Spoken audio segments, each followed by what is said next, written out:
Day, I have made it a tradition, a family tradition, to always watch these 10 movies.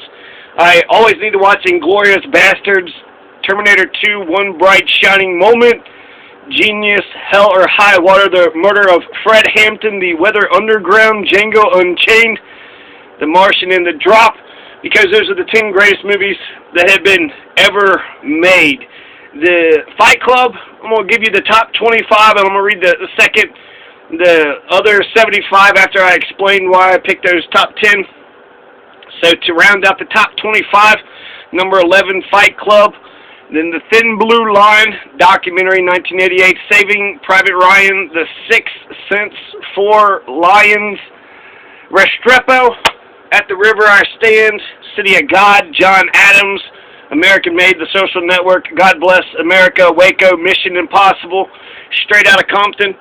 So, Hell or High Water is just an incredible fucking movie, and fuck the banks, you could watch it over and over again.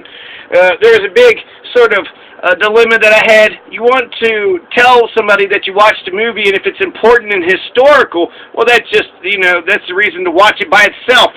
Go watch Ken Burns' Vietnam War. It's historical, it's learned, it makes you look, sound important. But ultimately, the entertainment value, there's some badass, just a lot of the Fast and Furious movies. Tokyo Drift I enjoyed, the Fast and Furious 6. So Hell or High Water is an action movie. It's a great, riveting action movie.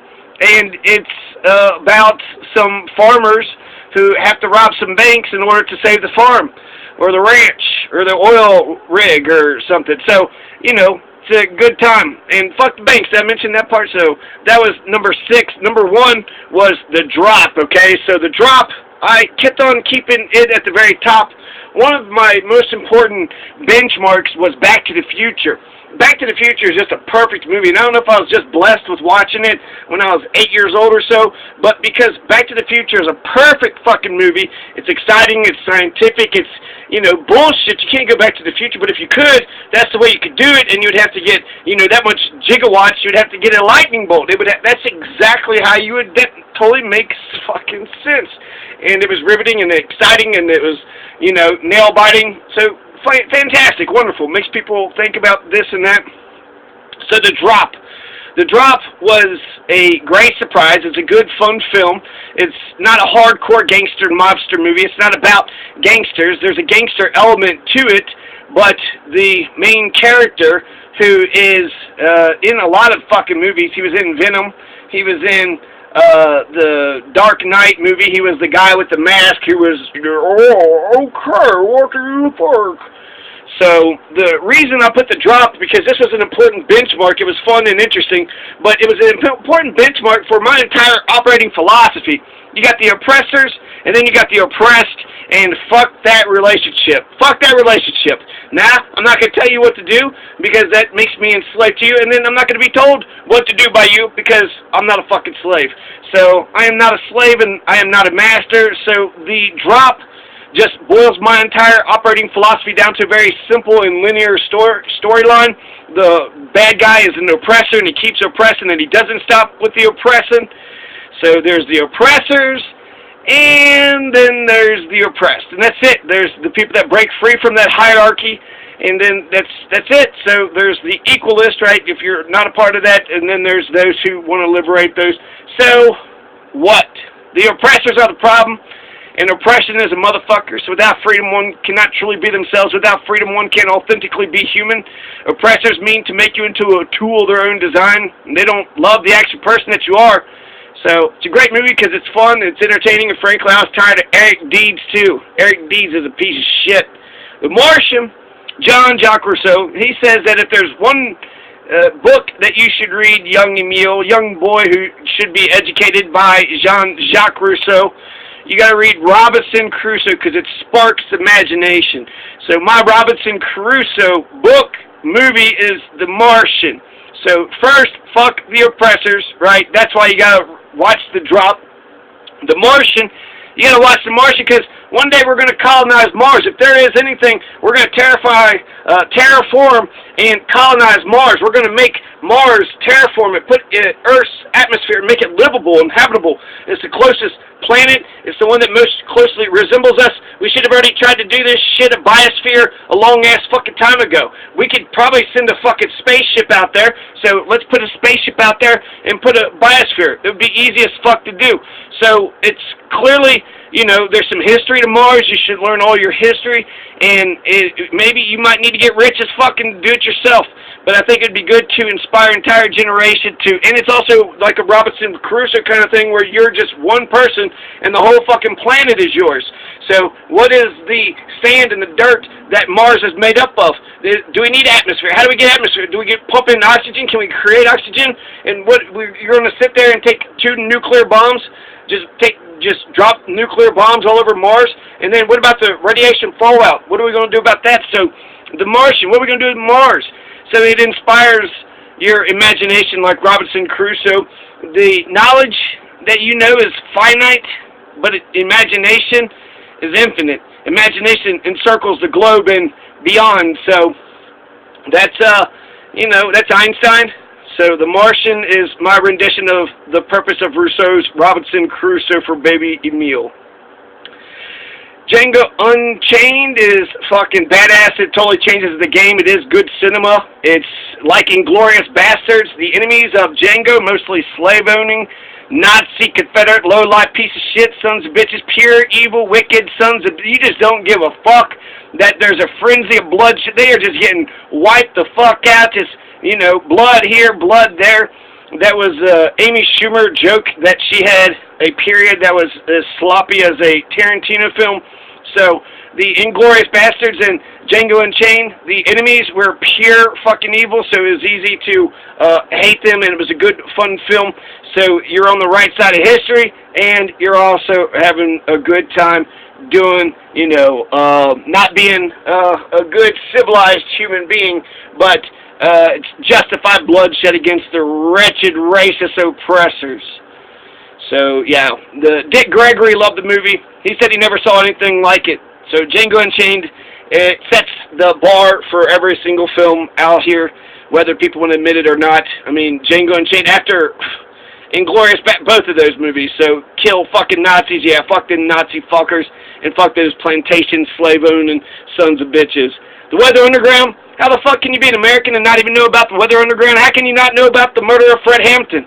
How can you be an American and not know some of Jonestown? You know, there's just some things, you go through American history, they teach all these individual, tiny, insignificant details, this little date, this little fact, but they don't tell you the big shit. Jonestown, there's you know, the 900, about 1,000 people killed themselves. Weather Underground, they went around blowing up buildings and statues in protest of the Vietnam War. Fred Hampton, a Black Panther, is just a fucking badass. He wanted breakfast for the black kids. So the FBI and the Chicago police straight up murdered him, and this was a documentary. They were filming it in his prime while he had some sort of little district court discrepancy. So he had actually represented himself, and he did a pretty decent job. But there was also a lot of support in the audience too. So it's just a good ass movie. So just to understand, for the future generation, you will know what the Weather Underground and Fred Hampton, you will know who those people are. In fact, they're such great fucking individuals that you should memorize everything about what they did and which one is the vanguard for the revolution. One of them, right, either the Weather Underground or the Black Panther Party. And then George McGovern, oh my goodness. So there's, you know, 3 documentaries that was put in there. But George McGovern is fucking badass. That's a hard one to find, too. So One Bright Shining Moment, The Forgotten Summer of George McGovern, 1972. Hunter S. Thompson went around with McGovern, too. So Terminator 2 just shows that we could kill all of humanity with nuclear weapons. So Terminator 2 is scientific, and it shows special effects. It shows our machines. So it's just a good modern era film with the capacity to wipe ourselves out. We need to understand what that would look like. Terminator 2 shows us what it would look like if the machines wiped us all out. Just be one big bright light, and then we all just melt to death, and then that's it. So not only is humanity wiped out by weapons, nuclear weapons, but we're also wiped out by the artificial intelligence machines we created. And both of these are very real possibilities. They are the worst nightmare scenarios humanity would have to fight, or, you know, perish to the intelligent robots of war that you motherfuckers created, or we can, you know, watch this and learn from it. It's a time-traveling thing, so the time-traveling is bullshit, but the fact that there could be a nuclear apocalyptic future where the machines have taken over, it's an important warning to humanity, and it's a good, fun film. So, go watch Terminator 2, and Genius is Albert Einstein. He's a fucking badass. He's cool. He's awesome. He's smart, intelligent. He was against the Nazis were against Albert Einstein. So is J. Edgar Hoover. Everything about Albert Einstein is just, his mathematics, relativity is now considered classical physics. They keep on just saying that his math is correct on that shit. So if you don't understand relativity, then you don't understand basic physics. You don't understand basic reality. So you need to just learn to chillax and think about shit. Quit telling me about this religious bullshit. Science is so fucking vital. So those are the top 10 films. The top 75 are the top 100 films. So again, I ended on Straight Outta Compton before. So 26 on down to 100. Aladdin, Sin City, The Big Short, Pulp Fiction, Bonnie and Clyde, The Queen, Biggie and Tupac, Step Brothers, Wall-E, The Departed, The Campaign, The Rise of Evil, Chappaquiddick, To Kill a Mockingbird, Pleasantville, Tropic Thunder, Monster, Dumbo, The Matrix, Braveheart, Unforgiven, Life is Beautiful, Shawshank Redemption, Independence Day, The Lion King, Woodstock 69, Scary Movie, Bridesmaids, Chicago, Titanic, Back to the Future, Snowden, Street Fight, Masterminds, Summerhill, Kingsman, The Secret Service, The People Speak, Battle Royale, The Invention of Lion, American Beauty, Computer Chess, I Love You Man, Dirty Dancing, Stanford Prison Experiment, X-Men 2, Abraham Lincoln, Vampire Hunter, Budo, Dunkirk, Chimpanzee, Harlan County, USA, Hearts and Minds, Gladiator, Goodbye Lenin, Jurassic Park, The Farthest, Selma, The War Room, The Truman Show, Clueless, South Park, the movie, The Dark Knight, Trainwreck, Mr. and Mrs. Smith, Jonestown, The Life and Death of People's Temple, Lone Survivor, The Addams Family, Jerry Maguire, The War Machine, Honey, I Shrunk the Kids, Forrest Gump, Cinderella, The Death of Stalin, The Jungle Book, Eileen Wuornos, The Selling of a Serial Killer, and Rambo. Came out in 1982. Could not get rid of John J. Rambo. If you think that police brutality only happens to people of color, then you need to watch the semi-autobiographical, autobiographical, why am I having trouble? Yeah, semi-autobiographical, autobiography. So, autobiographical. Just a hard word to say. Big chunky word. So, yeah. Go watch Rambo. It's the worst movie on that list, right? Trainwreck, Amy Schumer is going to be the future of womankind.